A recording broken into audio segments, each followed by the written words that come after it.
What is up, everybody? It's Dr. Vibe here, host and producer of the award-winning Dr. Vibe show. As always, I'd like to say you're blessed, highly favored, a magnet for miracles, and a solution for someone's problem. 2018 Innovation Award winner given out by the Canadian Ethnic Media Association. One of the other things I do is once a month, I host and co-produce online broadcasts for fathers that are co-sponsored by Dove Men Care and Dad Central, Canada's national fatherhood organization. And it's a Sunday afternoon, August 9th. Actually, it's my brother's birthday and one of my cousin's birthday. And after I finish this epic conversation, I've got to give them a call. But thanks, everyone who are watching live or listening live or on the replay. It's fantastic. It's another edition of what we call Black Canada Talking. And Black Canada Talking is all about Black Canadians giving their takes and POVs on stories that are of importance to them. And today we have another new friend coming on the platform. His name is Morgan Campbell. Mr. Campbell recently joined CBC Sports as their first senior contributor after 18 years at the Toronto Star. Their first. We got a first here, which is nice. In 2004, he won the National Newspaper Award for Long Shots, a serial narrative about high school basketball team from Scarborough. Later, he created and co-produced Sportonomics, a weekly video series examining the business of sports. He spent his last 2 years at the Toronto Star authoring the Sports Prism initiative, a weekly feature covering the intersection of sports, race, business, politics, and culture. Man, that's a lot of convergence there. He's also a TedX lecturer and a frequent contributor to several CBC platforms, including the extremely popular and sorely missed Sports Culture panel on CBC Radio Q. His work has been featured in the New York Times, the Literary Review of Canada, and the Best Sports Writing Anthology. His first book is due for publication, yay, in spring 2022. And Morgan and I are going to chop it up today about a great conversation topic up his alley. We're going to talk about sports and race in the COVID era. Welcome for the first time, but not the last time, Mr. Morgan Campbell. What is up, Morgan? You good? Man, I'm always good, especially this caffeine is going to take effect in a minute. Before we started live, in the comments, like between Morgan and myself, he says, I'm moving to the home office. Once his coffee finishes brewing, I'm going, man, it's like 4:43. What are you doing with coffee? Why are you having coffee at 4:43 p.m.? I have a mug downstairs. It's dirty right now, and it says on the hashtag dad life. That's why I need coffee at 4:45 in the afternoon, because I got a 15-month-old at home, and she does not. I love her, but she don't let me sleep. So I'm always, when your cell phone battery and you see it, and it goes down to like 2. Yeah, you're in low battery mode. You plug it back in, and you can never get it back to 100. You get up to 68, back down to 2, 56, back down to 2, 55, back down to 2, 8, back down to 2. That's me and sleep. Wow. But I love her. I love my baby. Wonderful. So how is hashtag dad life for you? Other than the coffee at 4:43 in the p.m. Oh, again, the big difference is that you just you have to work harder to budget your time, because it's a lot. It's easy to lose control of your time. So like the personal success, the personal productivity gurus and like the nutrition experts would be like, hey, if you want to stay fit and lean, you should eat slowly to 80% of your capacity. But like dad life means eating quickly to whatever percent of capacity you can get yourself before baby starts cutting up. Nice. So I can't even remember the last time I ate a meal sitting down. Like I'm just always standing up. So I just put the plate down on the counter, go solve the problem, whatever the baby's into. But no, I love it, man. It's different. It's different to like know that you are dependent on to that extent. Because even like spouses, we say we depend on each other, but like, listen, if my wife dumped me, like she would do fine, right? If I disappeared, the baby would be really upset. But whatever, my wife, I might cost her money living with her. You know what I'm saying? Yeah. But, as much as spouses love each other and depend on each other, they don't really. But the baby actually does depend on you in every way, and like not by choice. So it's a different level of responsibility, but I love it. Nice. Well, This is the first time you've been on this platform. We thought before, but this is the first time, and hopefully it won't be the last time. So for people who do not know about you, can you just share about a little bit of your background, where you're from, growing up, etc., with our audience? Oh, it is funny, like among Black journalists, media folks, content creators, we do tend to know each other in real life and online. So even the people that you haven't met, you feel like you've met. And like the first time you see them, maybe not now because of COVID, but you dap people up and hug them. First time you see them in your life, because it just feels like you know them, because there still aren't that many of us. So as for me, quick background on me. I was born in North York, raised in Mississauga. My parents are American. My parents are from the south side of Chicago. University, I went to Northwestern, which is just outside of Chicago, as we were discussing offline. Towards the end of high school, I knew I wanted to get into writing, wanted to get into journalism. Northwestern University has a top flight journalism school. So my mom said, well, why don't you try Northwestern? So that was what I did. So I did that, got a journalism degree, played a little bit of football. When I say a little bit, like I did a lot of practicing, no playing, you know what I'm saying? Like I was very good at holding down the bench, but that was about it. But I wouldn't trade that either. It was a great experience. And then from there, straight into professional journalism. It's basically the only like real job besides summer jobs, like career-wise, I've had. So I interned at the Detroit News. I worked at a website out in Boston for a while. Then I interned at the Star. Then I freelanced for a while. Then I came back to the Star. Now we're talking like spring of 2002.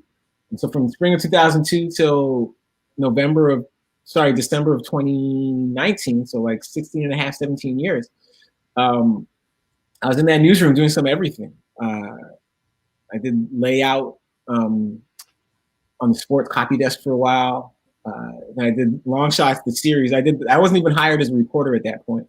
I basically, to get promoted from my old job, which was very low status, to reporting, I had to go do this series that won the award. And then they said, well, since you're the best in Canada, I guess we can promote you. Which is completely backwards, but it's how this industry works a lot of times. We'll get into that. We'll get into that big time. Just with a little tease at the front end, okay? Tease at the front end. I reported in the news department for a couple of years, and I came to sports, and I was a general assignment reporter in sports for a while. Then I covered baseball. That was my beat for a while. Then I got kicked out of sports. I got sent to the business department. So then and that was where I started writing, really concentrating on the business of sport. And then, so after about 4 or 5 years in the business department, I brought all that, knowledge and all those contacts back with me to the sports department. And I did that from April of 2015 until December of 2019, when I decided to leave and see what else I could do. That's the Coles Notes version. Okay. Parents born in the States. What was the reason for them to move up to Canada? Well, okay, so we're gonna do the last part first. Now we'll talk about the memoir. So basically, the memoir is the story of me growing up Black and American in Canada, in a family where the two halves of the family don't get along at all. So on the one hand, we're minorities because we're Black in a country that's mostly white. But even amongst Black people here, we're minorities because we're American, and just about everyone else is from the Caribbean. And so, growing up, I had to navigate a lot of cultural barriers, cultural trapdoors, stuff like that. At the same time, dealing with these two halves of the family that like carried this grudge from the south side of Chicago in like the 1930s, all the way to here and almost now. And so that's what the memoir is about, is trying to come of age while dealing with all this stuff. And the reason my parents came here is because my grandparents had come here a few years before. The reason my grandparents came here is because my grandfather was a musician. So he's a pianist, a jazz pianist. So he used to get booked in Toronto, and he liked it. So then he started bringing my grandmother here, and she liked it. And so then they moved here. My parents were already grown. These are my mom's parents. But my youngest uncle was still a kid. So then the three of them moved up here. And so like, if you're really into Canadian rock, you've seen my uncle. Because you will Google these rock bands, these well-known Canadian rock bands, and you'll see there's one black person. That's my uncle. So like Wow. Red Rider, Lunatic Fringe, Tom Cochran, Red Rider. Yeah. Old videos, there's a black guy playing bass. That's my uncle, Jeff Jones. Wow. If you're old enough to remember Ocean, that's when if you're really wow. Old. Still the Waters. There's a black guy in that group. That's my Uncle Jeff. He won a Juno with Molly Johnson. Yes. Yeah, the Infidels. So that was same guy. So that's our family. And so you asked what brought us here from Chicago. That's what it was. Nice. When did you know that journalism was going to be your journey? Was that before going to Northwestern? Sort of, yeah, because I applied to Northwestern because they had a really good journalism school. If I wasn't going to major in journalism, I don't know that I would have applied to Northwestern. I might have, stayed closer to home or just done something else. But basically how it went was, I was about 15. I was like a lazy student. I was bright. I was in like the enriched classes that they put you in when you do really well on standardized testing and stuff. But I was a lazy student. But I would do okay just because, I had some talent. But I listened to a lot of hip hop, and I remember one day I was listening to Leaders of the New School, right? And remember they used to rap like their early career. They would rap about stuff that happened to them in high school in Long Island. And they had a song called Teachers Be Teaching Us Nonsense, right? And remember, I think it was Charlie Brown from Leaders of the New School. His line was, I say just educate yourself. Don't depend on your school for help. Read and write is evidence because the teachers, they be teaching us nonsense. And I remember listening to my 15-year-old self was like really amped up listening to that. Like, yeah, man, these teachers teach us nonsense, man. Teachers. And the thing was, I was in a good school. We had small classes. Our teachers were really good, but this is just how I was feeling, right? And so from there, I was like, I'm going to start reading on my own. And so I read The Fire Next Time by James Baldwin. Because my mom had a copy, so I took my mom's copy of The Fire Next Time and I read it. And that's a good place to start reading because that book is very dense and intense, but it's also very short. So if you don't have like a lot of reading stamina, Fire Next Time, you can finish that in 2 or 3 days, like 130 pages probably. And so, but that was really, so I started reading more Baldwin, and I started reading, I read Soul on Ice, Autobiography of Malcolm X, Native Son, stuff like that. To the extent that I could find that stuff in the school library or at my uncle's house. And that's what started me wanting to become a writer. And then journalism came because I knew enough from, the authors we read in English class, a lot of them died broke. And they didn't really start selling until after they died. And now all of a sudden their books in every high school in North America. And so, their grandkids get royalties, but these guys all died broke. I thought to myself, well, I still want to pay the bills, and I want to get paid consistently as a writer. What's the way to do that? Oh, journalism. So I can write for a living, but still have like a job. So that was how I got into journalism. Long story short. No problem. How was getting into Northwestern, and what was your experience at Northwestern like? And I mean, getting in wasn't that hard. It's like getting into university is hard when you don't have good grades. Okay. Like, my grades are pretty good. I was a lazy student, but I made good grades when I need to make them. And then the other thing is, like in the U.S., 2 things you have there that you didn't have here getting into university were the SAT. So if you're really good at standardized testing, which I was back then when I could do math, so I got a high score on the SAT. And then they also have like essays. And so you have to write an essay to get into school.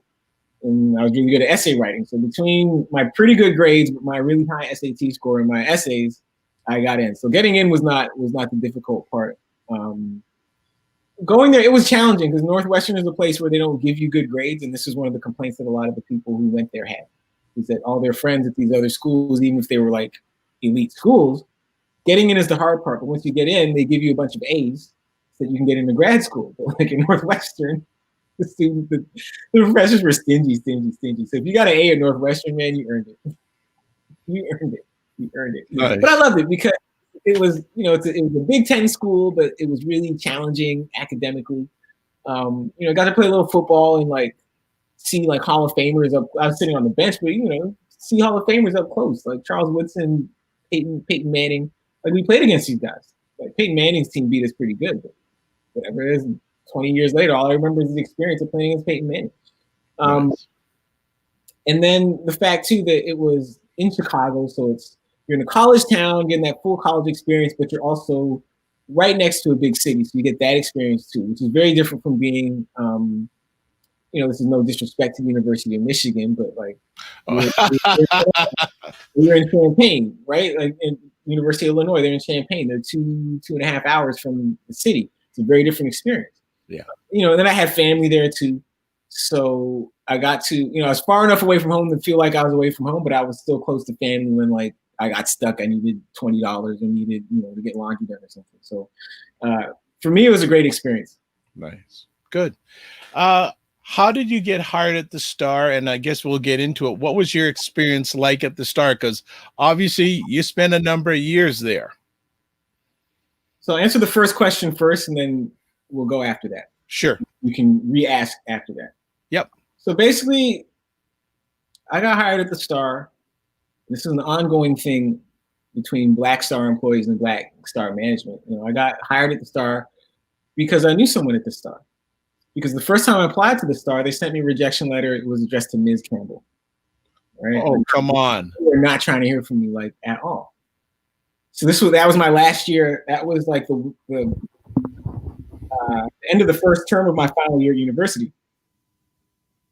So this is going back a while. It's like the end of 1998.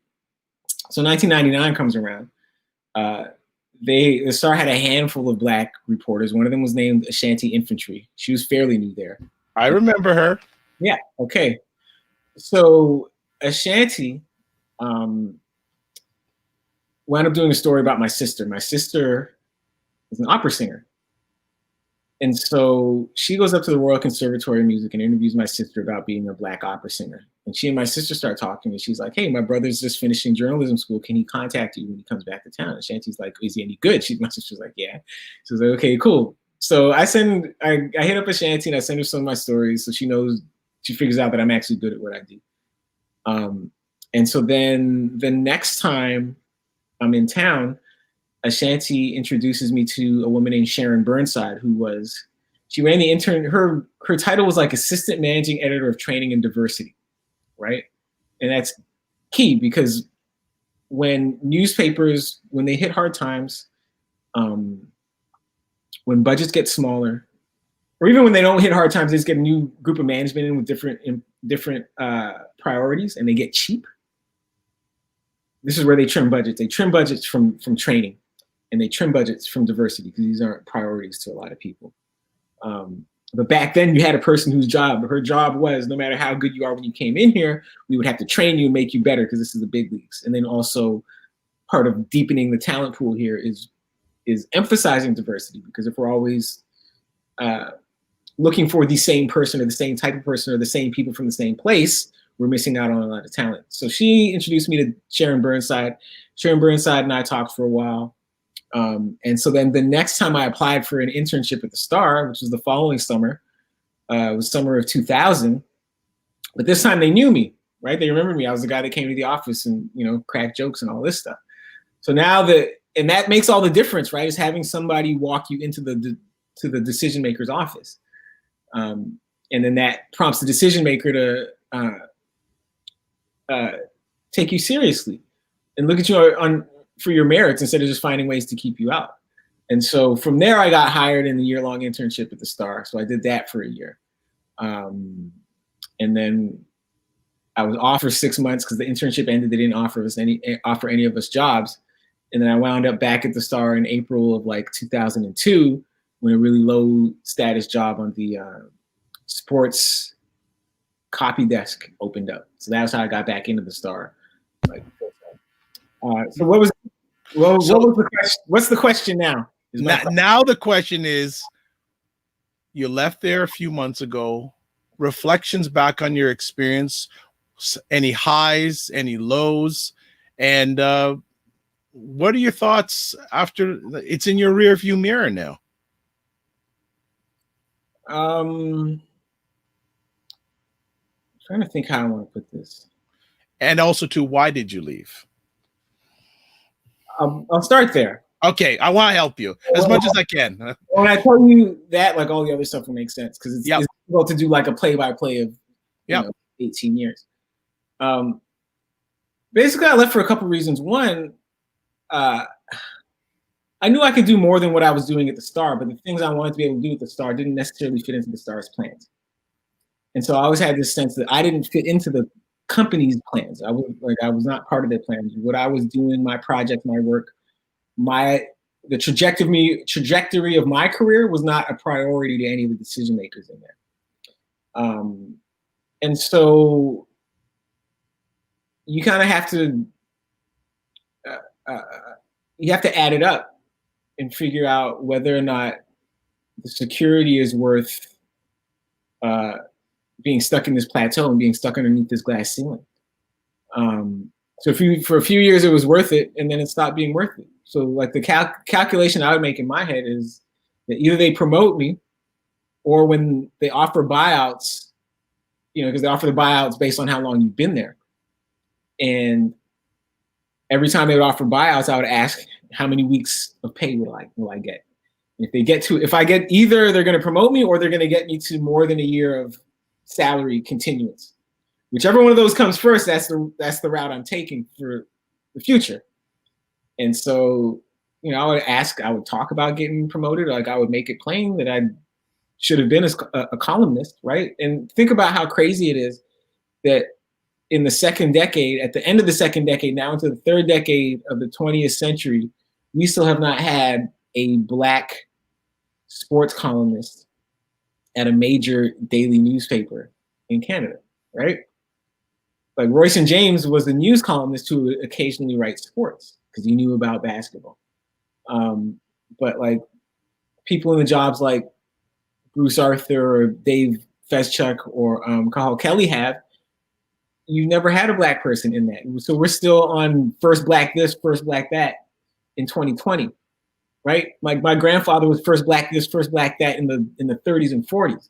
So why are we still on this treadmill? Anyway, so basically, I thought of all the things I could be doing, and it was a lot of them. And I thought of what it was I was doing, which was just like writing enough at the start to feel like I'm earning my money, but still knowing that I don't really fit into the long-term plans there. And so when this past round of buyouts came and I did the math and they were going to give me more than a year, and I talked to my wife, I was like, hey, there are a few things I want to do. And the fact is, it's a long buyout. So like if I fall on my face in the first 6 months, I still have 6 more months to figure out something else. And if I have to go back and get a 9-to-5, I can do that too. But here's the thing that really helped me was that the way I was still able to build a reputation and a brand. I was still able to do enough good work to let other people know what I was about. And so if you ask me well, what was your experience like at Star?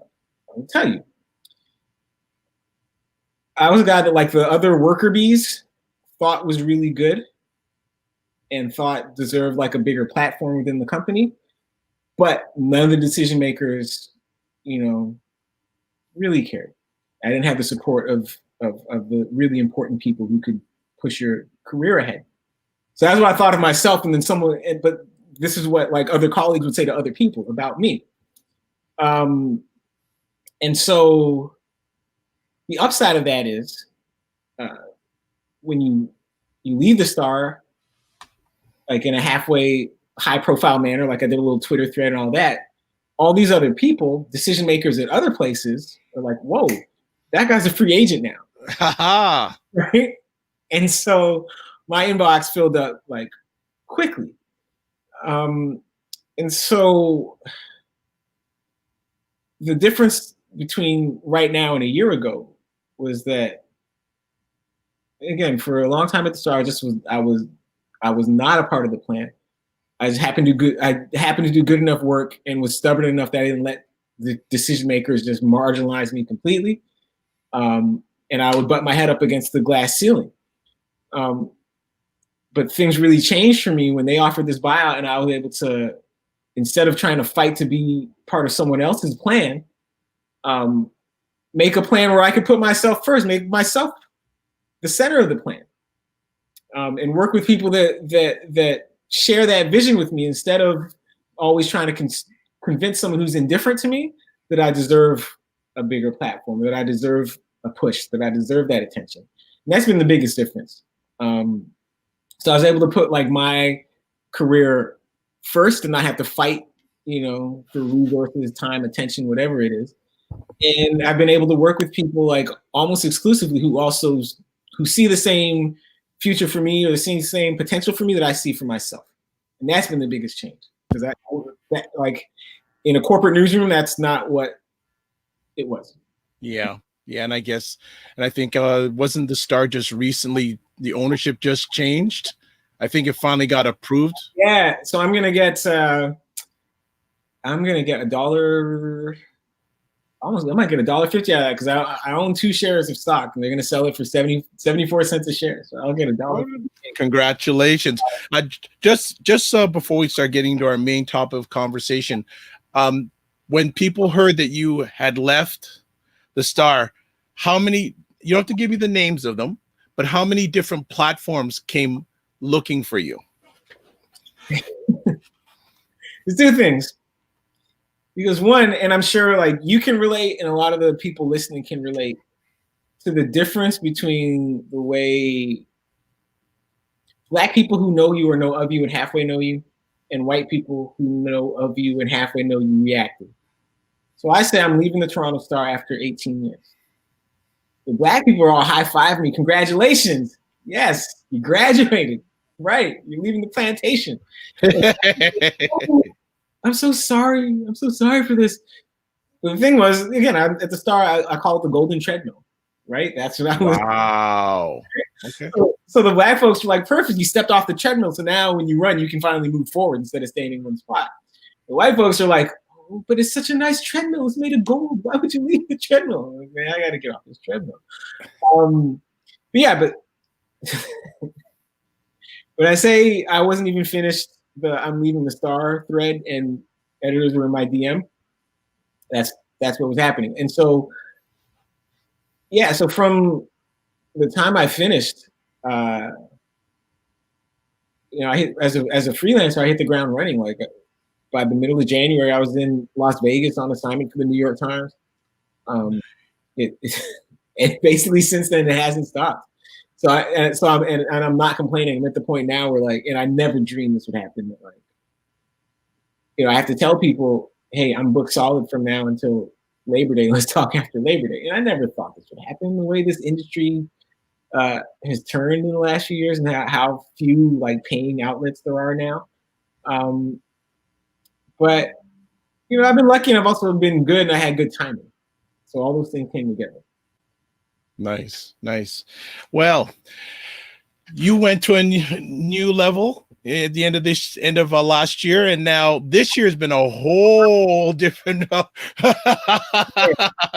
Like we may have to do a part 2 of this, because there is so many different levels to this conversation. Yes. Let me start off this way. How has 2020 been for the Black athlete, in your opinion?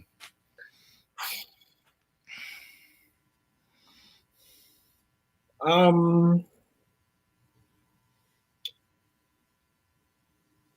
mean, the first thing that's happened post George Floyd is that we've seen so many white people and so many mainstream either media entities or like corporate entities come to our side of how we view this thing, right? So 3 or 4 years ago, for a Black athlete to say in public, Black Lives Matter, like that was controversial. Colin Kaepernick started sitting out the anthem, taking a knee during the anthem, and other players started doing it. The the big questions were who's doing it this week, who's supporting them, and what type of backlash are they going to face? What kind of discipline are they going to face from their team or from their league?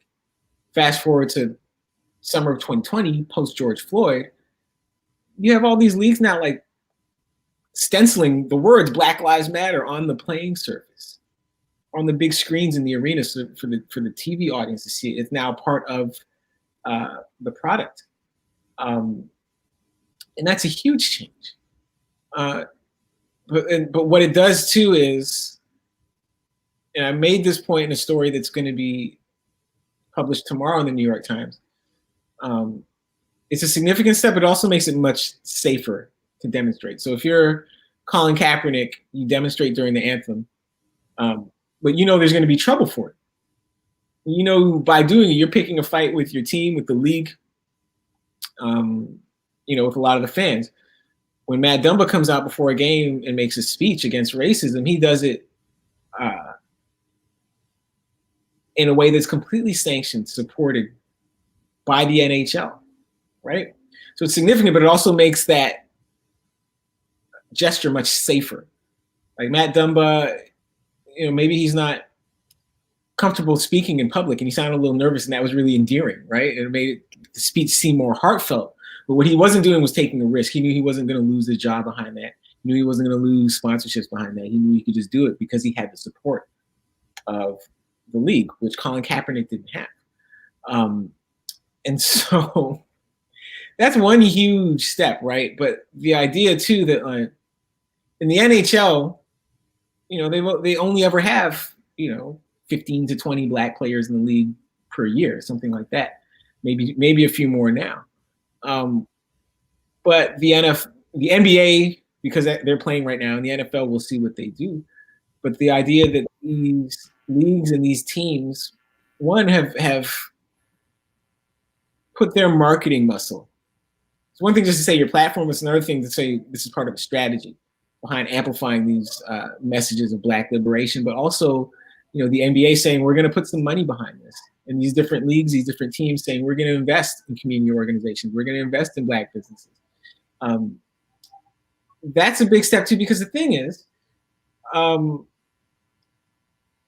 there's only so much willful ignoring of the issues that are important to a lot of Black people that you can do as a league if you also recognize that your league is only on the map because of Black talent. And so you can try to ignore, you can try to strong arm people, which is what's happening in college sports, big time college sports. But at the same time, if a critical mass of your Black talent is leaning one way, you can't push the other way. Like this, and WNBA owners tried to do it this thing. Leffler in Atlanta. Yes. He's running for state senate and says, I don't believe in Black Lives Matter, or whatever her particular comment was. Right. Even though she runs a basketball team that is largely Black in a league that has always allowed its athletes to do and say what they want politically, and not just politically, because most times these aren't political issues as much as they are issues of decency and justice that become politicized, especially in the U.S. And so the thing that the owner of the Atlanta Dream ran into is a bunch of her team's own players running around in t-shirts telling people to vote for the other guy, right? You know, and she is one person, but she is also an example of what happens when these leagues try to go the opposite way of the way that a critical mass of their best players are going, especially if the thing that you are asking for, agitating for, pushing for as a player is justice. It's common humanity. It's not something political. It's not saying we're going to start this movement so I can funnel your tax dollars into my bank account like the president does, right? They're saying all we want is for people who kill Black people to be held accountable, whether you're a criminal or you're a cop, be held accountable. That's what we want. We want the same systemic advantages or the same systemic start line that everyone else gets. Right? These are matters of decency that become politicized. But these leagues are realizing that it's not worth it anymore to try to cater to the fans who think the opposite of these players, because I don't know that there are ever that many of those fans in the first place. And I don't know that those fans are like the biggest part of your audience. So if some white person on Twitter says, I'm never watching the NBA again because LeBron James took a knee, that guy wasn't watching much NBA in the first place. It doesn't make sense for the NBA to say, you know what, take the Black Lives Matter decals off the court because Jim in Idaho says he's not watching this anymore because LeBron James took a knee. Like, it's not worth it. And I think for a long time, leagues were scared of that fan, but now they're recognizing that fan talks more than he or she spends. And if you want people to keep spending time watching you and spending money on your various products and properties and merchandise, in the contemporary era, like a lot of younger consumers want to align themselves with the brand and with the person who takes a stand, as opposed to pretends to be politically neutral the way Michael Jordan was back in the Republicans buy sneakers days, or presents as like super conservative, the way NFL teams try to, and the way the way that the NFL teams envision like this hypothetical fan that they feel like they need to please. Okay. That is settle that state. This is a big departure from where we were even 4 or 5 years ago. I see the progress with the NBA.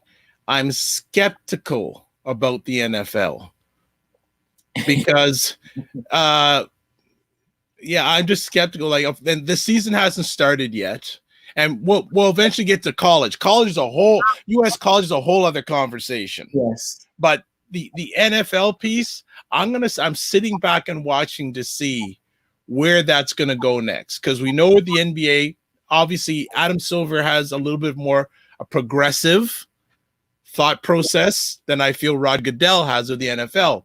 Where do you think, based on what you just said, where's the NFL going to go on about race and COVID, etc., in your thoughts? It's funny, the NFL post George Floyd, they announced that they're going to sing the Negro national anthem before every game, at least week 1. Well, you also saw it after Kaepernick, right? When, to the extent that they'd show the anthem on TVs, like every team went out and got some black musician from their market to come sing the anthem, Fantasia, come play the anthem, Najee, whoever it is. They got all the black anthem performers. And so this year, and the thing is, no one asked them to sing, lift every voice and sing before the games. And this is one of these things too they can do because there's no fans in the stadium. So if people are going to boo, they're going to boo from home. But yeah, I'm not sure where the NFL is comfortable going on race. Roger Goodell made that video after all those other players came out and made that video in, I want to say it was April. Sorry, no, it was post George Floyd, so it was probably June. But Roger Goodell also works for these 32 team owners who overwhelmingly are Donald Trump supporters, and Donald Trump, heading into this election, has made it very plain that he is going to pander to racism to a greater extent than he did last time to try to get reelected. And so I don't know how Roger Goodell bridges that gap. Like, money has been the thing that keeps these really disparate interests together. Like, the players, 70% of whom are black, potentially can make millions, are risking their health, even in a non-pandemic year, potentially can make millions, so they do it. But their presence as a group and then as superstar individuals helps these owners make billions. So these owners might like Trump, who clearly does not like black people, but they tolerate these black people because these black people make them richer. But I just don't know how, especially with more and more players saying, hey, Black Lives Matter, this new iteration of the civil rights movement is very important to us, and therefore it needs to be important to you too, Commissioner. I don't know how Roger Goodell reconciles these two sides because they're so far apart. I don't know. Is the short answer to that question. I have no clue. Yeah. What are your thoughts on how Major League Baseball is handling COVID outside of the St. Louis Cardinals? It's funny, like as a sports writer, and here's how these things get politicized, right? As a sports writer and as a sports fan, and I have to keep telling other people, like it does not make you a bad sports fan to not want to see NFL or college football this season until the end of the pandemic. It doesn't make you a bad sports fan. And if you care about the players, even if the only thing you care about is the quality of the product, you should be happy saying, hey, everybody stay on the sidelines until we can get this pandemic under control. But when you say that, it gets politicized. So you must wear a mask. Yeah, of course I wear a mask. You must want the virus to win. You're cheering for the coronavirus. I'm not cheering for the coronavirus. Because to me, cheering for the coronavirus means giving the coronavirus more chances to spread. You know, it's a good way to give the virus chances to spread. Get 200 football players out on the field bashing each other face to face, because if one of them is sick, they could all get sick, and also put fans in the stadium. That's cheering for the coronavirus. And so with baseball, like all these leagues that haven't yet started have had a chance to see what works and what doesn't. And so basketball, even Major League Soccer, like they went to a part of the country where COVID-19 is out of control. They went to Central Florida, and they're not getting new positives anymore because they've built this bubble. The NHL, they're not getting positives because they have a hub, which is not quite a bubble, but like it's still, comings and goings are very tightly managed. Major League Baseball has just said, we're just going to act like everything is normal. We're going to travel. The only thing we're going to do is, we're going to test people and then have no fans. And that's been proven several times not to work. And I don't know what Major League Baseball expected. And again, if you're only concerned, if you're this type of sports fan who's only concerned is the quality of play, understand that half of the Miami Marlins roster caught this bug. Nearly half of the St. Louis Cardinals caught this bug. And so if I have a group of 30 players, 17 of them, if 30 major league players, 17 of them get sick, I got to bring in 17 new guys. Those 17 new guys aren't going to be as good as the 17 that just left. And so you can't do this next man up stuff for so long, because eventually you just get to some average players, minor league players, lower than replacement level players. And if you love the sport so much, you want to see it played well. You don't want to see a bunch of mediocre players, but this is what you're going to get to if you insist on playing and forcing people to travel during a pandemic. So Major League Baseball is kind of giving this example for everyone of how not to handle this. So I don't know what football does, and I especially don't know how sports think they're going to do, given how quickly this disease can spread. Is your thoughts just on the college game? Is it just all a big money play, especially with the Big Five conferences? That's all it is. Because what you'll notice is the teams and the conferences who are quickest to cancel the season or postpone it or push it to the spring are the teams and the conferences and the leagues that have the least money at stake. So here in Canada, U Sports, they said, you know what, no football in 2020. Because you know who's going to miss U Sports football in the fall? Nobody. And I love U Sports football. Some of my best friends play U Sports football. If I didn't go to Northwestern, I'd have played U Sports football. It was the CIAU back in the day. But it's not the business. It's not the industry that NCAA football is.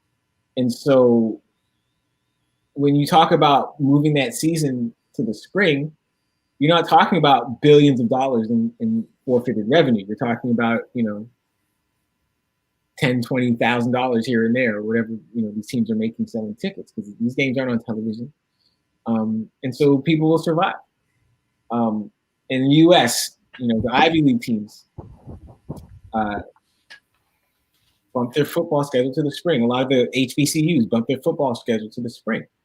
And among the big Division I conferences, this is one we just saw this weekend, was the Mid-American Conference. Yeah. Cancel their spring footballs, their fall football season. But none of these conferences and the teams in these conferences aren't making the kind of money that the Big Ten, the Pac-12, the Southeastern Conference are. So all of these conferences and teams where the large sums of money are changing hands, they're trying to find a way to hang on to this money. And so they're trying to find a way to have the season because they feel like they need to have the season because they feel like they have to make the money. And so what you have now, instead of these schools and these athletic programs finding a way to keep players safe and then working forward from there, they're looking for a way to make money and then working backwards from there, and then trying to gauge a tolerance level for a number of infections. So if there's 100 guys on the team, well, how many of them would you tolerate getting sick, coach? Right? Can you live with 20% of your team getting sick? Oh, you can? Perfect. Well, let's play. But even like the Big Ten, the way their schedule was set up and the way their COVID-19 protocols were set up, you couldn't have had a season.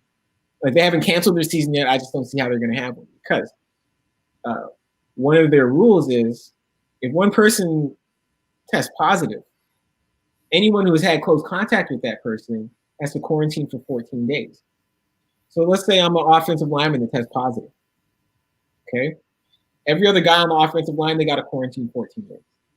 Defensive lineman, whoever I blocked, defensive lineman, middle linebacker, they got to quarantine for 14 days. So now that's half my team in a 14-day quarantine. So I don't know what kind of games I got coming up, but how am I going to play with everyone in a 14-day quarantine? So this happens twice in the season. You had 2 14-day quarantines. You can't play a schedule. Or if I test positive right after a game, so now it's all the guys that I play with plus all the guys from the other team. That's 2 teams after a squad 14-day quarantine. Like, the numbers don't add up. There are not enough days in the year to accommodate even one person getting sick. So to advocate for these schools to push football into the spring, and so they can really take some time and implement some best practices or have a vaccine, that's not cheering for the coronavirus. That's cheering for the young men and women who are at greatest risk. Okay, cool. I did notice from one of your recent columns that Canadian programs have basically been canceled, most of them for the rest of the year. Hey, there's no dilemma. There's nothing to balance against safety, right? OCAA, the college league here, U Sports were like, okay, the safety level from 0 to 100 is at 0 right now. What's counterbalancing that? Nothing. What do we have to gain from putting these young men and women at risk? Nothing. Okay, postpone the season.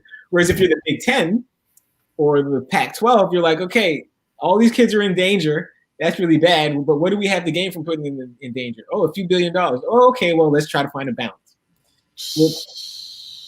Again, if they put like all of this energy and all this ingenuity and all this creativity into finding a way to do football next spring, instead of trying to force people to do it now, they might actually come up with a model that works.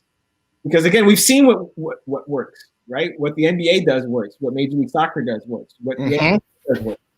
What doesn't work is what Major League Baseball is trying to do and what college football is going to try to want to do. Where people just move around indiscriminately in between and you hope they don't get sick. You know, just pull people out of the lineup as they get sick. That does not work. But that's when, again, this is you're willing, these leagues, these college leagues, their willingness to risk young people's health. And when it comes to football, the higher you go, the better the teams are, the more black people. And this is where it becomes racial, right? Is that the good teams, the best teams, are more black than they are white. And so you have now a bunch of white coaches, white administrators, white regulators who make all kinds of money because these young black men are really good at football.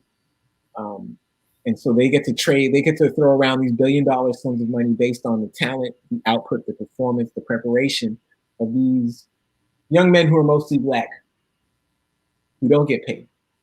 And so if I'm a coach, I have a $7 million a year contract. I want this season to happen because I don't want to see anything happen to my money. But I'm not the person that has to go out there and breathe on people. I'm not the person that has to add the coronavirus risk to all the other physical risks that I'm taking just by playing football. But the bigger the sum of money at stake, the more tolerant the decision makers are of the risk that these young Black men and women are taking to get sick. They're more than willing to risk your health on for the chance to make a few million or $1 billion. Willing to risk, not their own, right? Because if you wind up having games this season, you think these athletic directors are showing up without a mask or showing up just letting fans show up with no temperature screening or anything like that, and you think they're mixing with people who might spread the virus to them, because they're not going to. But they're happy to let you do it because their paycheck depends on it. Or not just their paycheck, their big paycheck depends on it because they could be doing something else for it. Right.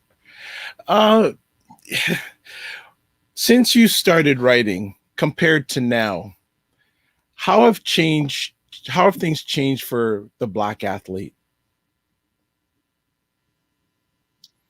In terms of what?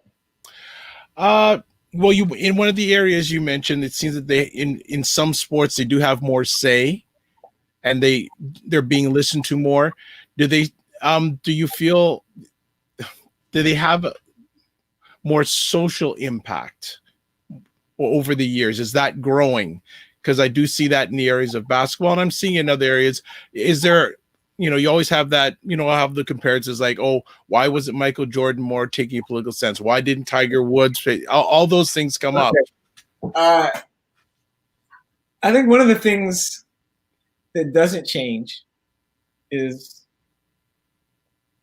the ability of the rank and file mainstream sports media, largely white, largely male, to see these Black people as human beings, as individuals, each with their own way of doing things, way of thinking, way they want to go about either sending a message or not sending a message. So 20, 25 years ago, 30 years ago, the expectation was that Black male athletes would all be more like Michael Jordan, O.J. Simpson. There's another one I'm thinking of, but his name escapes me. But right, be more like them than like Craig Hodges or Mahmoud Abdul-Rauf. Right. So this idea that if you were going to be marketable, if you want to cross over, if you want to become something bigger than an athlete, you had to project political neutrality, which in a lot of ways was never like neutral, because if you're neutral against a guy like Jesse Helms, who is an avowed racist, you're not really neutral. You're supporting his racism by not standing against it. But this was the expectation. And so Black athletes who didn't fall in line that way had to face this cross-examination from white media. Hey, Craig Hodges, why are you a member of the Nation of Islam? Hey, Mahmoud Abdul-Rauf, why didn't you stand for the anthem? You hate America, blah, blah, blah. But what's happening now is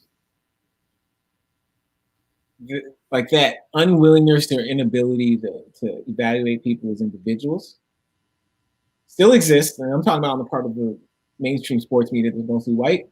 It's just gone the other way.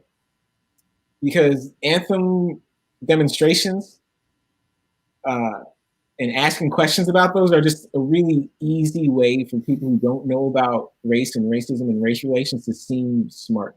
And they're also an easy way to pass a value judgment on a Black athlete. So now, if a player doesn't kneel during the anthem, white reporter, go ask Black athlete, why didn't you kneel? LeBron would have kneeled. Kaepernick would have kneeled. So now they use LeBron or Kaepernick as like this measuring stick, as this ruler to measure all the other Black athletes against. But again, none of this ever takes into account like this individual, what this person actually thinks and feels, and whether or not there are other ways to express pro-blackness, to express solidarity, to express a willingness to get your hands dirty in the civil rights movement. And no pictures of Martin Luther King taking one knee, because taking one knee was not like the gesture back then. But that doesn't. But his track record speaks for itself. But again, it's a really easy, cheap way for mainstream reporters to pretend they understand these issues and these people without understanding them at all, and working from as strong a position of ignorance now as they were 20 to 30 years ago. Like for me, and people ask me all the time, because the thing now is, don't athletes now, instead of Michael Jordan playing neutral, don't all these athletes have a responsibility to do X, Y, Z for the Black community, do X, Y, Z for civil rights, to do X, Y, Z for Black Lives Matter? And I'm like, I don't know. It depends on the person. The person who that way, go do it. But the only thing worse than pretending to be neutral is to be Tiger Woods pretending you're Stokely Carmichael. You see what I'm saying? Like, listen, if your natural inclination, the way you really feel, is that you are Herman Cain, but you're just young, then don't get out here and pretend to be Malcolm X. You think it's better for your marketing, right? Right. But the thing is, like, and Black folks amongst each other and who are really invested in these issues, we get that. We're not just parachuting in, looking at like what the most superficial marker of pro-Blackness is, and then using that to measure every other Black person you see. So like, to me, it doesn't make it, I don't care if someone takes a knee or if they don't take a knee, do what makes you happy. But if you don't take it, so if you don't take a knee and just feel like, you just say, I didn't feel like taking a knee, that's fine. If you don't take a knee and you're like, oh, I didn't take a knee because I'm Black, but Black Lives Matter is a cult, then you're not for me. And that's what it is. Like in the same way that like these NBA players can put these, slogans on their jerseys now, right? Black Lives Matter. And like, I don't even know what education reform is supposed to mean in this context, but it's an option. And LeBron James was like, I'm not putting one. Like, why should I put one? Like, if you need to come to this game today and look at the name across my shoulders to try to figure out what I'm about, then you just haven't been paying attention. LeBron James, to the extent that he can, has been fighting that fight in a lot of fronts. So he doesn't have to put the slogan on his shoulders to impress some other person.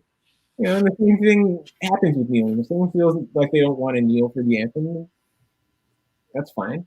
Okay. That's not the measuring stick I use to evaluate somebody's level of commitment to justice for Black people. I know how it's looking. Doesn't look it. Do you have hope for it getting better for the Black athlete, whether professional or well, I don't know what the word amateur means anymore. That's a whole other conversation, what the word amateur means in athletics, because I don't think that really exists anymore, especially in the United States. First of all, amateurism has never really existed, right? Like, if I'm going to recommend some readings to you guys, please. Ralph Wiley. Yes. Okay, so he was among the first Black staff writers at Sports Illustrated. Brilliant. Yep. He died probably 15 years ago. And he has a memoir about boxing. It's called Serenity. And one of the points he makes in Serenity, because he's talking about like Olympic boxers, is that like the difference between amateurism and professionalism isn't whether or not you get paid, whether or not you get a paycheck, right? That's what makes you a prize fighter versus a boxer. But like the difference between amateurism and professionalism is your dedication to the craft. So an Olympic boxer is not a prize fighter because he doesn't get a check. She doesn't get a check. But their 9 to 5, the thing they do more than they do anything else is box. And they pay really close attention to this craft. They try to become the best they can at the craft. Those guys are professionals. Whereas a lot of professional boxers who fight for a prize they have day jobs. They work at Home Depot, they're mechanics, whatever, and they train when they can. So by that measure, the so-called amateur is a lot more of a professional than professional. As far as like true power for Black athletes in this era is concerned, one, and this goes for every industry, right? From now, and I feel like this window is closing, but there's this post George Floyd window of opportunity where white decision makers in lots of industries were listening, and whether or not in their hearts were committed to anti-racism, where they were committed to appearing anti-racist. And I made this point before. It was like January at the gym, where everybody has good intentions and they all go to the gym for 3 weeks. But when motivation fades, if you don't have good habits, you're just going to fall back into your old habits. And so we're reaching that point now, 4 months after George Floyd, where a lot of the motivation of white decision makers in a lot of industries might be fading. And so after motivation is your habit. So the question is, have they learned new habits in terms of how to treat Black folks, indigenous folks, etc.? Or is the motivation going to wear off and they're going to go back to the same unequal playing field that we've always had? So the same thing, so that goes for journalism, finance, whatever industry, but then it also goes for pro sports. So like in this window of opportunity, you've seen NBA players, not force, but force is the word we're going to use, compel the league to integrate Black Lives Matter messaging into the game experience. Because again, the big concern before the NBA season restarted was that basketball was going to distract people from civil rights. No, it's not, because you have Black Lives Matter. It's integrated into the game experience, so you're not going to be able to ignore it. You have all these players or coaches like Popovich, like you ask them a question about the game and the first thing they're going to do is a monologue about the importance of voting rights for all people, right? And so they're integrating that into the daily flow of content that comes out of the bubble. And so I don't know that all this would have happened without George Floyd, but it's beautiful that the athletes who really care about this stuff, and again, if there's like a young Herman Cain playing in the NBA, this is not his moment.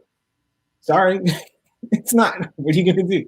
You're not going to raise your hand and say, well, on the other hand, we can't go, unless you're Terry Crews, you're not going to raise your hand and say, on the other hand, guys, we have to make sure we don't treat Black people too equally. It's not the time for that.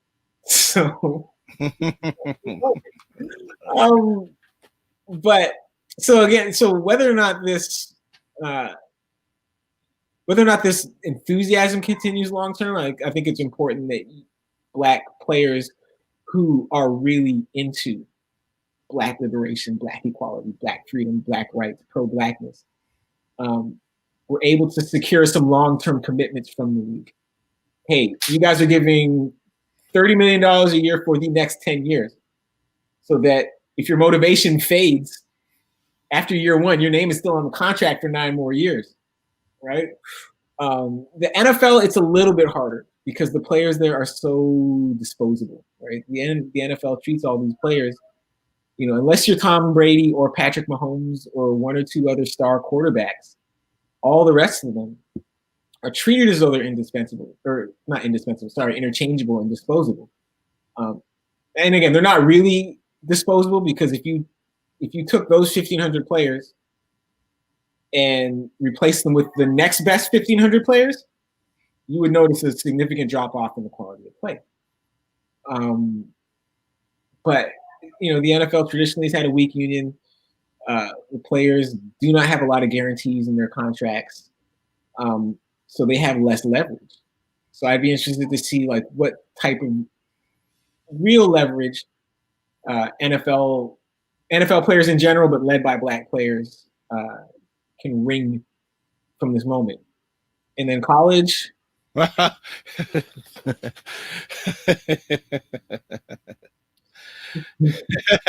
just to start with the NFL before we even shake our head more with college. And also, too, there was quite a divide with the most recent NFL players agreement. Which one was that? That's the one. Which one was this? So many of these things are just flying on me these days. It's tough for me to catch up. Yeah, I think they just signed an agreement with the owners. I think it's like a 10-year agreement. So, the collective bargaining agreement. Yes. Yeah. And so, this is always the problem in the NFL, right? Is that the union is relatively weak, and the union has never been super unified. So ownership is always able to run stuff past them because they find the weak spots in the union, and that's what they exploit, right? Like, I'm old enough to remember, the strike of 1987. I remember that. And you just had guys crossing the picket line. Yep. Lawrence Taylor crossed the picket line. Yep. Right? And football media is kind of complicit in this. I remember like a few years ago, Peter King, who was with Sports Illustrated for a long time. He's like this dean of football writers. But Monday morning quarterback. Yeah, but he was writing about one of his favorite Lawrence Taylor memories, and it was of the time that Lawrence Taylor crossed the picket line. So like the scab New York Giants played the scab Buffalo Bills, and here's Lawrence Taylor, like a true NFL player, just manhandling everyone he comes across because like the guy trying to block him was driving an ice cream truck last week, right? Lawrence Taylor. His quarterback was teaching 5th grade math. He's not going to outrun Lawrence Taylor, right? But this is the problem like the NFL has had for a long time, and this is we won't even touch college. It's not even worth touching college. Well, this is the problem with college is that so when different states tried to shut down, right at the beginning of this pandemic or earlier on in the pandemic, March, April, and this is when we saw this virus like tearing through nursing homes, a lot of older people dying, and the people that work with the older people dying, and a lot of politically conservative American commentators, American politicians said, "Hey, look. Grandpa might die, but we got to open up the economy." Saying these things knowing that older people are the most vulnerable to this. Right? Grandma might die. You got to open up the economy. Your grandparents would be proud to die knowing that it helped the economy. Right? So this is one end of the spectrum. And now with the specter of schools reopening or college football, it's we got to send the young people back out there. Otherwise, it'll hurt the economy. You can't put all these sports writers out of work. They need something to write about. And if you're a sports writer and the team you're writing about is dealing with the pandemic, you write about them dealing with the pandemic. Just because they're not, I mean, there's nothing to write about, right? And so now we got both ends of the spectrum. We got the young people risking deadly illness for the economy. And for people listening on a podcast, I'm using the scare quotes here. And then they also want the older people to risk exposure to this deadly virus for the sake of the quote-unquote economy. So I don't know what the economy is code for, except for like when people say the economy, they mean me. Like, you got to go risk your life to help the economy. No, you got to risk your life to make my life more convenient, my life more comfortable. So the thing about college is what this whole last few weeks of drama and decisions and indecision have highlighted for me is like how little college football fans expect college athletes, especially the black ones, to want in return for what they do. So if you say to them, so when the players say, pay us because these coaches are making 7 figures, these conferences are writing billion-dollar checks, pay us because people pay to see us. When the fans say, be quiet, you're asking for too much. Don't ask for too much. Okay. And so when the players say, well, pay us, but listen, we'll take a smaller stipend. And the fans say, listen, you already get too much because you get track suits, you get tuition paid, you get to register first, you get too much. And so now players are saying, it's a players group from the Pac-10 that has said this, or Pac-12, players group from the Big Ten that has said, hey, we are uncomfortable. You got to show us, demonstrate for us that across the board, you guys are taking leadership and taking concrete steps to keep us from getting sick. And the fans say you want too much. All they're asking for is to not, I'm not going to say not risk death, because every time you play football, you can die. That is the reality of football. But not increase the risk of death. And these fans are saying you want too much. Good and point. So for these fans that feel like they deserve, they're entitled to your risk, to your health. Like, how little does that person deserve in return for the risk they take with their health? Yeah. The only thing for the most part you're investing in it is your Saturday afternoon. Yeah. Because and education is compromised because a lot of you can't go to class like you used to back in the day. Mm-hmm. But no matter what the players say they want or need to feel comfortable doing this, you can't call it a job because technically it's not a job, it's duty. There are educators, there are administrators and fans that tell them they want too much. So how little do they expect people to want in return? And at what point do the people with talent realize that they actually do have the leverage and say, hey, wait a minute. This thing doesn't work without me. I'm the guy that runs 4.3. I'm the guy that throws the ball 70 yards, not them. Because if they were good, they would be doing this. And so you want my talent, you want my time, you want me to take this risk with my health, with my neurological health, with my bones, with my ligaments, now also risk this virus. But you also want to offer me less in return. But everything I've demonstrated to you is that my skill set has value.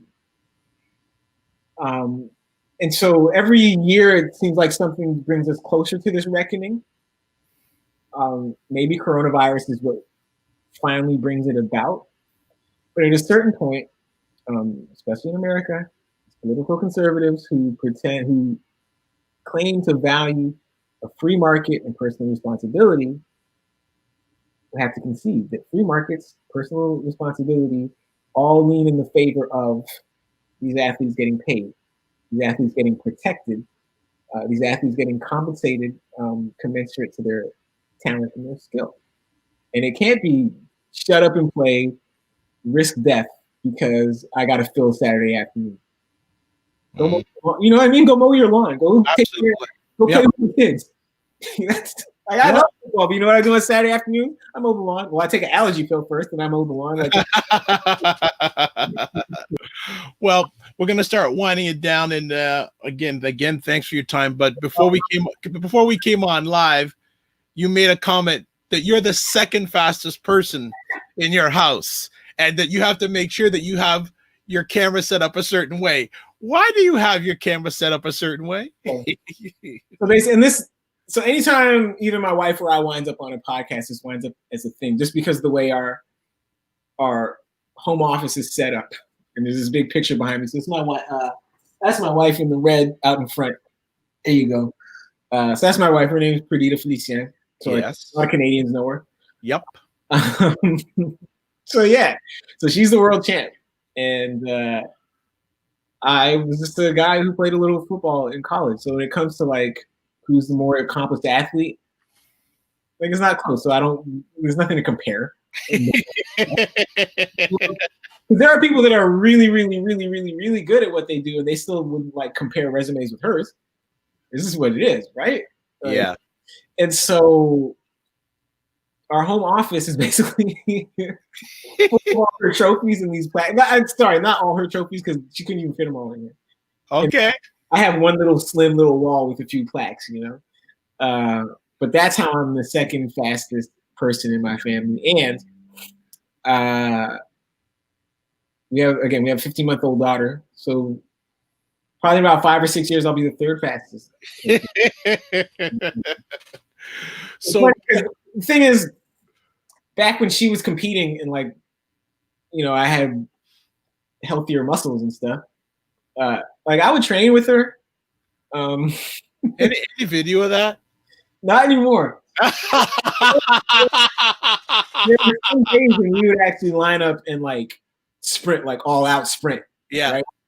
So you're like, hey, look, Morgan, my coach says we gotta do 3 times 120 today, all out, like full, probably 10, 15-minute recovery, right? And like, she was so impressed at me that she didn't beat me by more. Oh, Lord. Okay, brother. Like, man, you're fast. I only beat you by 4 meters. Show you right, brother. Show you right. This is what I try to explain to people that watch a sport on TV and think that they could do it. Like, no, most of you can't. Like, even if you think you're good, like, you can't. And so the people, football game. No, you can't run with a world-class runner. You can't. You can't. You cannot. And like, people know me as someone that is fast, and I'm faster than most of the people listening. But like, my wife, like, peak to line up and run against her over like 120 meters. Like I said, if I could stay within like shouting distance, I'm doing well. If I was running by myself, you would think I was really fast. Yeah. Right. And so all you pros versus Joe's guys are like, yeah, I could do the thing. No, you can't. You can't. Trust me, you can't. Speaking about Black women athletes, is there still hope for Serena to win one more Grand Slam, in your opinion?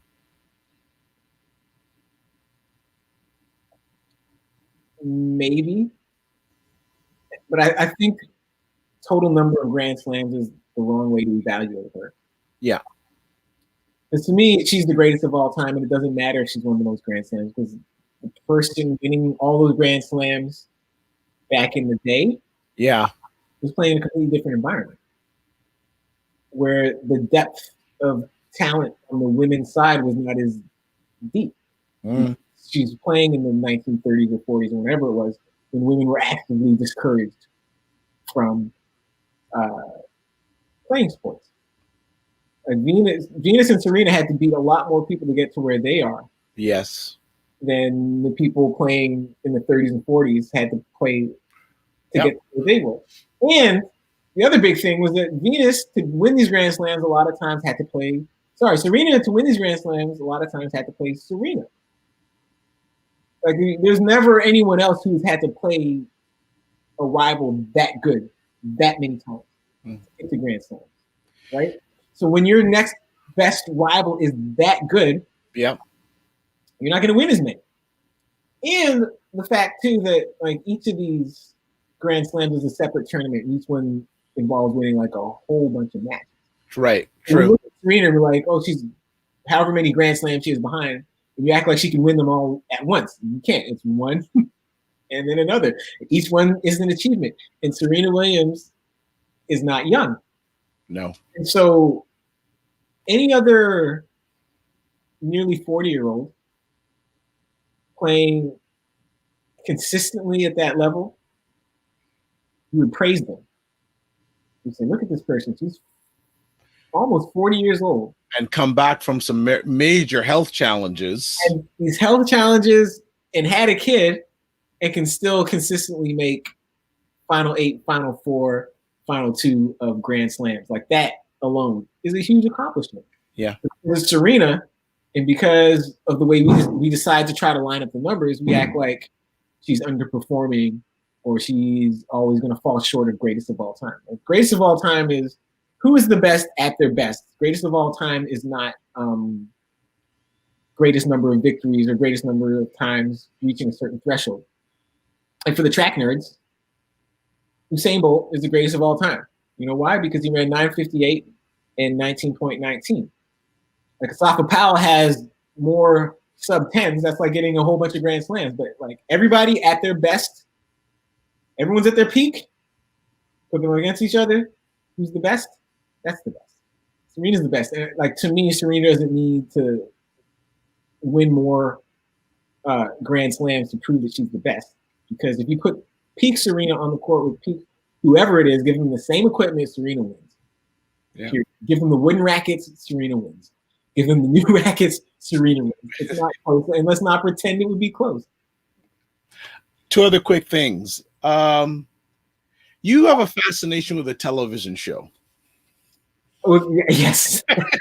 Yeah, we're close there too, man. We're closing in. Okay. What's the fascination with that television show? Okay. So, and I'd say this to my Twitter followers every week. Every Sunday, unless something happens, 8 p.m.-ish to 10 p.m.-ish, I tweet about 90 Day Fiance. I don't even remember how I got into it. I just kind of got drawn in one day and I couldn't stop. And then every few months they bring in new characters, and I'm just, every time. A lot of it is hate watching. But the other thing about 90 Day Fiance is because the characters are so ridiculous and so outlandish. They're like tailor-made for social media, and they're tailor-made for memes. So like my Instagram, like the list of people I follow, it's like journalism people, fitness stuff, boxing stuff, and 90 Day Fiance. Those 4 things. All right. I wish I could tell you why or how I got hooked on it. It's all right. But it's all good. In my life now. That's what I do. Just to close off, 3 athletes, alive or not alive, that you would like to interview. Good question. And if you want, I'll go 5. If you want to go 5, if 3's too tough. You know, it's funny though. It's because as like a veteran sports reporter, one of the things you learn is that you often don't know someone's a good interview until you interview them. So a lot of times the person you thought would be really interesting actually is not that interesting. And what sounded really smart and profound and spontaneous was really just a series of talking points. And then other times, someone who you had no clue would be really interesting winds up like blowing your mind or making an issue make sense for you. You know, the best people I interviewed were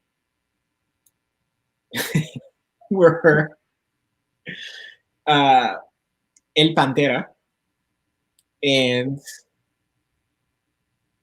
LA Park, La Auténtica Park. They are Mexican wrestlers. They're both old. They're like probably in their 50s, and they were in Toronto. Yeah. And the thing was about interviewing them, because like just as a reporter, you want someone who gives you good quotes, right? And these guys, I interviewed them like in Spanish. They didn't speak English. And you get used to, like, we have to interview people in your second language, their first language. You get used to really having to work to make sense of what they're saying because people have different dialects, etc. Sometimes you got to play things back like 2 or 3 times just to make sure just to make sure you know what the person's saying. And just like in English, people don't always express themselves clearly the first time. But these 2 old wrestlers gave me like such perfect quotes in paragraph form, completely crystal clear Spanish that anyone who understands the language but from any dialect could understand one time. And I remember writing the story. I'm trying to figure out, like, why was it that these 2 guys, like all the baseball players I interviewed in English or Spanish, like, why are these guys so lucid? Thing was, they're wrestlers. But what do wrestlers do when they're not wrestling? What's the other thing you know wrestlers for? If you went on YouTube and want to Google, and I used to watch wrestling a lot. Like oh my God, but not. They cut promos. Yeah, they do the cuts. They do their yes, their promos. I don't know what they could. Yeah, the promos. That's what they call them. They cut promos. Yeah, the promos. Yes. You guys cut so many promos. They're used to just like making their point clearly, concisely. Ric Flair. Right. Yes. So when I ask these guys a question, they're like, boom, boom, boom, boom, boom. Yes. Clear, crystal clear. So to answer your question, I don't know who the best people would be like for me to interview in a fantasy world, because I had no idea that I would so thoroughly enjoy interviewing like these old lucha libre dudes. But I did. And then sometimes you try to interview someone and they give you a bunch of one-word answers, no matter how hard you try to draw them out of the shell. Right. So yeah, but I would have loved to interview like it's cliche to say Ali.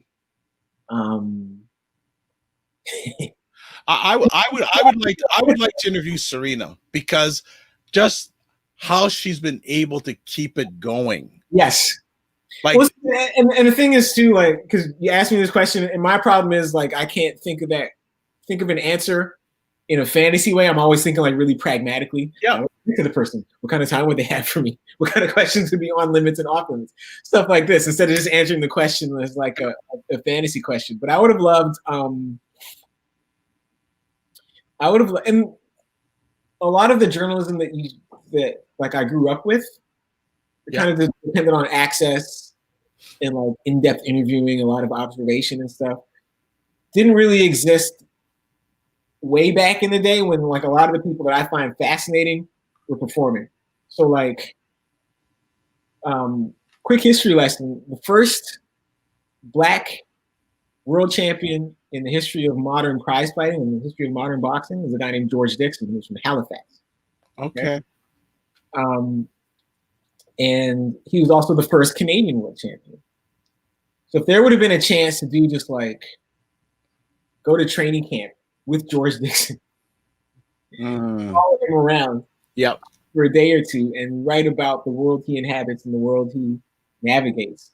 Or like Sam Langford, who was also from Nova Scotia, who his problem was he was Black at the same time Jack Johnson was champion. Right. Jack Johnson one time before Johnson won the title. Johnson wins the belt. Sam Langford from Weymouth, Nova Scotia says, "Hey, Jack Johnson, let's fight again." And Jack Johnson says, "Hell no, I'm trying to make money. I'm not going to fight another Black person because there's no money in me fighting the Black guys. Like, they're paying me a fortune to knock out the white guys. That's what I'm going to do."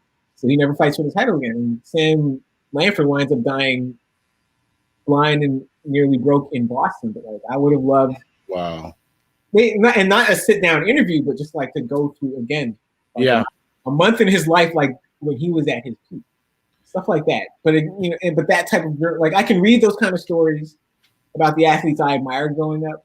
That's what Sports Illustrated was doing. But like the old timey boxers, you just kind of have to imagine it because those stories didn't really exist.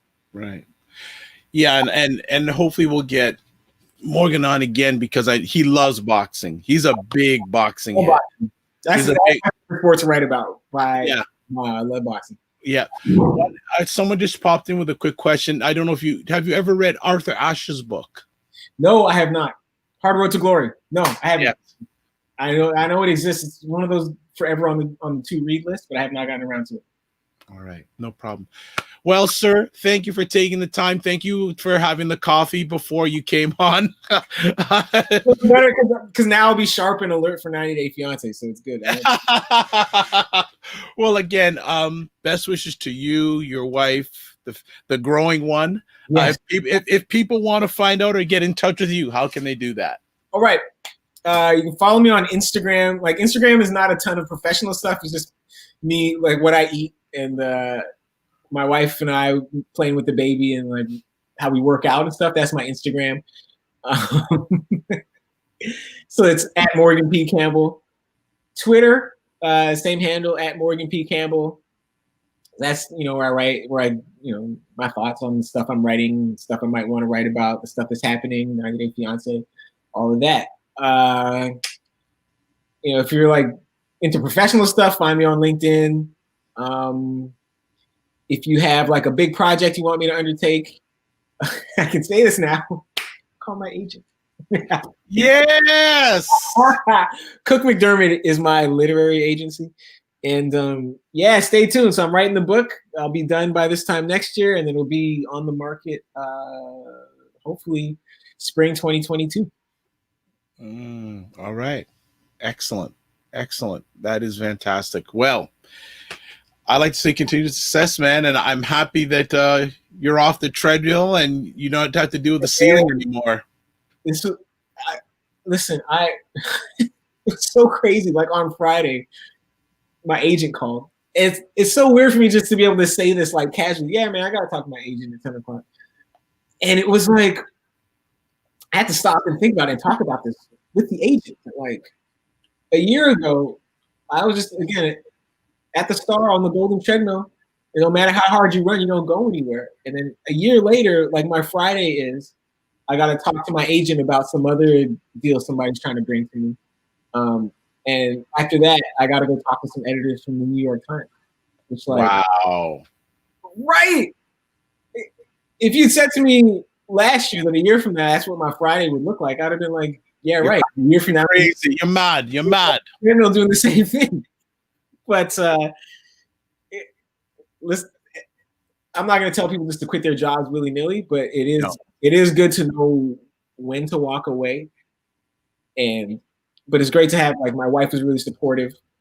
You know, and I had also just like done so much of that work on the front end. Like, so people see what I'm doing now, and I get a lot of these, oh, yo, you're winning 2020, man. You're winning this year. Like text messages, or people that think like everything that's happened for me this year only happened for me this year, but like, wow, this is all like a product of the work I've been doing for years and years and years and years and years. And the difference is you just get better results when you step out from under the glass ceiling. So yeah, if you're looking for advice, figure out if the glass ceiling is something you can break or if it's something you gotta work around. Yeah. But I agree. I agree with that. I fully agree with that. There is opportunity in other places. Sometimes you got to take off the blinders, right? Well, sometimes you got to jump off a cliff and grow your wings on the way down, right? That too. Right? Got it. Thank you. No problem. It's Dr. Vibe here, host and producer of the award-winning Dr. Vibe show, the home of Epic Conversations. I'm the host of Epic Conversations 2018 Innovation Award winner, given out by the Canadian Ethnic Media Association. Also, I host and co-produce monthly online conversations for fathers that are sponsored by Dad Central, Canada's national fatherhood organization, and Dove Men Care. As always, I'd like to say thanks to everyone who watched live or on the replay. And just keep it going. Let's keep it going strong. I always end off my conversations like this. Live your life as a dream. If you can dream it, you can make it. Sometimes you have to get small to get stronger. Block assumptions, then aim bigger, aim better, aim higher, aim wider. Thank you also to BIA Media for making this always a great production. Next week on Black Canada Talking, we have a conversation about the state of corrections in Canada, the correction system. So please tune in 5:00 p.m. Eastern Time, August 16th for the next epic conversation on Black Men Talking. God bless, peace be well, and keep the faith.